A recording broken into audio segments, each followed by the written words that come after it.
Hello students. अपने previous video में मैंने आपको बताया था कि रेस्पिरेशन क्या होता है, रेस्पिरेशन किस तरीके से होता है, बॉडी में कितने तरह के रेस्पिरेटरी वॉल्यूम्स पाए जाते हैं और रेस्पिरेटरी डिसऑर्डर्स क्या-क्या होते हैं। आज इसी सीरीज़ में हम लोग आगे पढ़ेंगे कि ट्रांसपोर्टेशन क्या होता है, किस तरीके से फूड का ट्रांसपोर्टेशन हमारी बॉडी के अंदर होता है। Let us continue. Transportation. Transportation का मतलब आप लोग समझते ही हैं, एक जगह से दूसरी जगह किसी भी चीज़ को लेकर जाना। So, it is the process of transfer of glucose and other organic and inorganic substances from one part to the another part of the body via blood is called transportation of food material।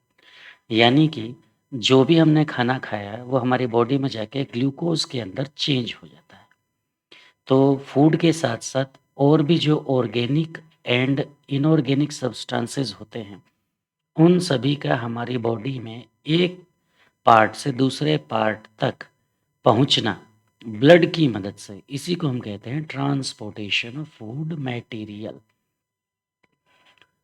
Unicellular और multicellular organisms के अंदर जो transportation है ये takes place by diffusion, ये आपको मालूम होना चाहिए। यानी in unicellular and multicellular organisms transportation of material takes place by diffusion. What is diffusion? ये नाइन्थ क्लास में आपने पढ़ा होगा। It is the process of transfer of particles from a region of higher concentration to a region of lower concentration until equilibrium is achieved. ये definition मैंने आपको repeat कर दी है। और well defined transport system is developed in the multicellular complex organisms. यानी कि unicellular और मल्टीसेल्युलर ऑर्गेनिजम्स में जो ट्रांसपोर्टेशन होता है डिफ्यूजन की मदद से होता है, लेकिन multicellular complex organisms like humans की बात की जाए तो यहाँ पर वेल डिफाइंड ट्रांसपोर्ट सिस्टम पाया जाता है transportation of food and nutrients के लिए। सबसे पहले हम लोग पढ़ते हैं प्लांट्स में किस तरीके से ट्रांसपोर्टेशन होता है। Transportation in plants. So, in plants, transportation of water, minerals, and salt takes place by the process named ascent of sap। ascent of sap भी इसे कहते हैं। सो प्लांट्स के अंदर वाटर का, मिनरल्स का और जो भी ज़मीन से organic inorganic salt plant obtained करता है, इस प्रोसेस को हम कहते हैं एसेंट ऑफ सैप। आइए इसे समझते हैं। एसेंट ऑफ सैप का मतलब क्या होता है? The upward movement of water, minerals, and salt from roots to the aerial parts like leaves, branches, and flowers of the plants against gravitational pull is called ascent of sap।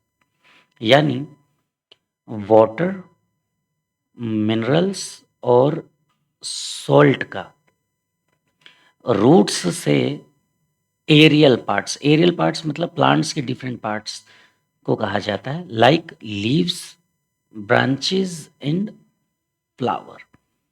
तो water, mineral and salt का roots की मदद से plant के different aerial parts like leaves, branches और flowers तक जो upward movement हो रहा है, यानी ऊपर की तरफ वाटर, मिनरल्स एंड सॉल्ट जाते हैं, किसके अगेंस्ट? अगेंस्ट ग्रेविटेशनल पुल के। इसी को हम कहते हैं एसेंट ऑफ सैप।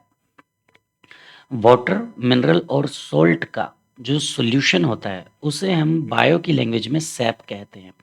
और क्योंकि ये सैप का मूवमेंट रूट्स से डिफरेंट पार्ट्स तक जा रहा है, यानी रूट्स से ऊपर की तरफ जा रहा है, तो इसलिए इसे हम अपवर्ड मूवमेंट कहते हैं। So the upward movement of water, minerals and salt from roots to the aerial parts like leaves, branches and flowers of the plants against gravitational pull is known as ascent of sap। कारण क्या है इसके? Root pressure. Root pressure का मतलब ये है कि roots जो हैं ज़मीन के अंदर वाटर के साथ कांटेक्ट में रहते हैं। तो प्लांट्स के अंदर कभी पानी कम है, प्लांट के बाहर कभी पानी ज़्यादा है, तो वाटर का वॉल्यूम कम ज़्यादा होने के कारण रूट्स में एक प्रेशर जनरेट हो जाता है, जिसे हम ऑस्मोटिक पोटेंशियल भी कहते हैं या वाटर पोटेंशियल भी कहते हैं। Cohesion, adhesion, tension of water molecule. Cohesion का मतलब होता है एक वाटर के मॉलिक्यूल का अपने जैसे दूसरे वाटर के मॉलिक्यूल के साथ फोर्स ऑफ अट्रैक्शन। एडहेशन का मतलब होता है कि वाटर के मॉलिक्यूल्स का प्लांट की टिश्यूज के साथ फोर्स ऑफ अट्रैक्शन। एडहेशन तो अलग अलग पार्टिकल्स के बीच में फोर्स ऑफ अट्रैक्शन होता है। तो जब वाटर के मॉलिक्यूल्स रूट्स से होते हुए अपवर्ड मूवमेंट करते हैं, तो वाटर का वाटर के साथ कोहेशन एंड वाटर का टिश्यूज के साथ अधेशन। तो ये कोहेशन, अधेशन, टेंशन जो है ये वाटर मॉलिक्यूल्स को ऊपर की तरफ मूवमेंट करने में मदद करता है। इसके साथ साथ ट्रांसपिरेशन पुल, जैसा कि आप लोग जानते हो कि ट्रांसपिरेशन की वजह से वाटर का लॉस होता है। तो जैसे ही वाटर का लॉस हुआ, उस लॉस की रिकवरी के लिए वाटर मॉलिक्यूल्स को रूट्स ज़मीन से लेने लग जाते हैं। तो root pressure, cohesion, adhesion, tension of water molecules and transpiration pull, ये 3 वजहें होती हैं जिनके कारण अपवर्ड मूवमेंट होता है सैप का from roots to the apex of the plant. जो अक्सर किशोर वैज्ञानिक प्रोत्साहन योजना, नीट की एग्ज़ाम में या डिफरेंट कॉम्पिटिटिव एग्ज़ाम्स में पूछा जाता है, वो सवाल क्या है कि एसेंट ऑफ सैप किस टिश्यूज़ के अंदर होता है? So the answer is xylem tissues. यानी एसेंट ऑफ सैप को करवाने में कौन सी टिश्यूज रिस्पॉन्सिबल होती है? Xylem tissues. So it takes place through xylem tissues. Next, this process is unidirectional in nature. Unidirectional का मतलब रूट्स से प्लांट की एरियल बॉडी तक वाटर का मूवमेंट सिंगल डायरेक्शन में होता है, यानी रूट्स से aerial parts of the plants तक होता है। बट ये डबल वे पाथवे नहीं है, यानी एरियल पार्ट्स से रूट्स तक वाटर का ट्रांसपोर्टेशन नहीं होता। So since the transportation of water, minerals and salt takes place from roots to the upper part of the body, hence it is unidirectional in nature. Okay students, next, translocation of food. Trans का मतलब Greek language में होता है different और location का मतलब होता है पोजीशन। तो ट्रांसलोकेशन ऑफ फूड का सिंपल शब्दों में मतलब क्या हो गया कि फूड को एक जगह से दूसरी जगह तक ले जाना। So the transport of food from leaves to different parts of the plants like root, stem etcetera is called translocation of food. अब देखो, लीव्स के अंदर ही फूड का प्रिपरेशन होता है because leaves synthesise the food.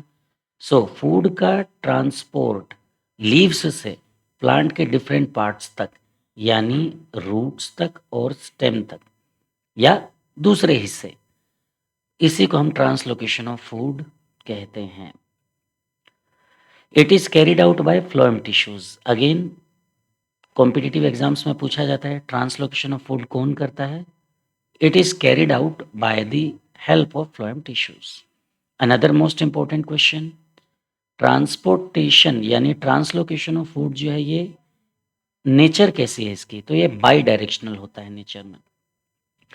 हम समझते हैं कि बाई डायरेक्शनल कैसे होता है। जैसा कि आप लोग जानते हो कि फूड लीव्स में बनता है और लीव्स से बाकी के हिस्सों तक जाता है, तो एक डायरेक्शन तो ये हो गया। बट कुछ प्लांट्स के अंदर जो स्टोर्ड फूड मटेरियल है वो रूट्स के अंदर जमा होता है। फॉर एग्जाम्पल कैरेट, गाजर, रेडिश, मूली, तो इनके अंदर स्टोर्ड फूड मटेरियल रूट्स में जमा होता है और रूट्स से वो बाकी के हिस्सों तक जाता है। तो इसीलिए फूड का ट्रांसपोर्टेशन बाई डायरेक्शनल होता है। Okay students, transportation in humans, humans की बॉडी में किस तरीके से ट्रांसपोर्टेशन होता है? So transportation in human beings is highly sophisticated, यानी कि ये बहुत ही कॉम्प्लेक्स किस्म का होता है। इसको समझने में हमें काफ़ी मेहनत करनी पड़ती है। And complex carried out by the circulatory system. Circulatory system क्या होता है, इसे हम आगे पढ़ेंगे।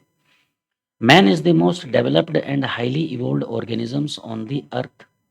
इसी वजह से इसका जो ट्रांसपोर्टेशन है वो भी बहुत ही ज़्यादा सोफिस्टिकेटेड एंड कॉम्प्लेक्स है। सर्कुलेटरी सिस्टम 2 पार्ट्स में डिवाइडेड होता है।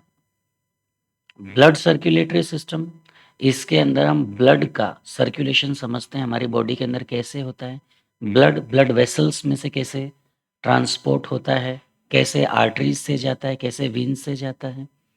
लिम्फ सर्कुलेटरी सिस्टम, इसमें हम लिम्फ के सर्कुलेशन को पढ़ते हैं। Both these two systems collectively perform the functions of circulation and distribution of gases also।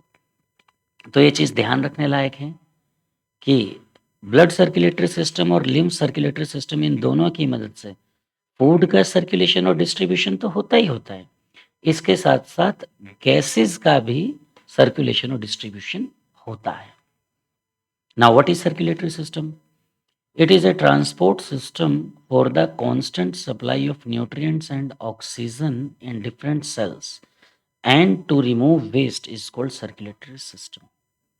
यानी कि सबसे पहली बात, ये एक ट्रांसपोर्ट सिस्टम होता है जिसकी मदद से हम कांस्टेंट सप्लाई यानी लगातार सप्लाई करते हैं किसकी?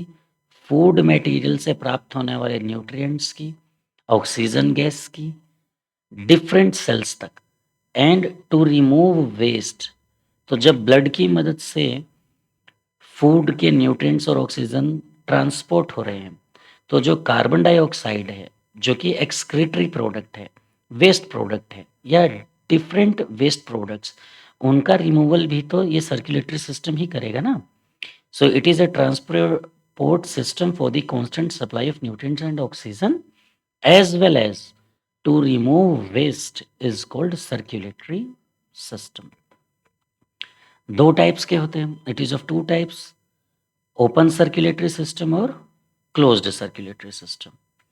ओपन सर्कुलेटरी सिस्टम क्या होता है, क्लोज्ड सर्कुलेटरी सिस्टम क्या होता है, इसे मैं मेरे नेक्स्ट वीडियो के अंदर कैरी करूँगा।